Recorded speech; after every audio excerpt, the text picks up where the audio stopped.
میرے نبی تشریف فرما تھے، ایک طوائف گزری، طوائف پروسٹیٹیوٹ، وہ آپ کو دیکھ کے نا آپ کا مذاق اڑانے کے لیے، کیسا نبی ہے، اکیلے بیٹھ کے کھاتا ہے، کسی کو پوچھتا ہی نہیں، غیر مسلم، کافر، طوائف، کتنی برائیاں اکٹھی ہو گئی۔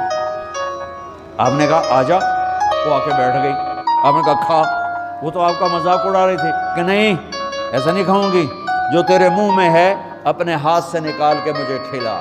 اس کا خیال تھا یہ مجھے ڈانٹیں گے، کہیں گے اس کو اٹھاؤ، دو چھتر مارو، اس کو دفع کرو، میں کہوں گی دیکھو تمہارا نبی کیسا ہے، اتنا بد اخلاق۔ تو انہوں نے کہا نہیں، یہ جو تیرے منہ میں ہے وہ نکال اور اپنے ہاتھوں سے میرے منہ میں ڈال۔ میرے نبی نے کہا یہ لو، آپ نے لقمہ منہ سے نکالا اور اس کے منہ میں ڈالا۔ اب پنجابی کی مثال ہے، کبے نو لت لگی اور سدھا ہو گیا۔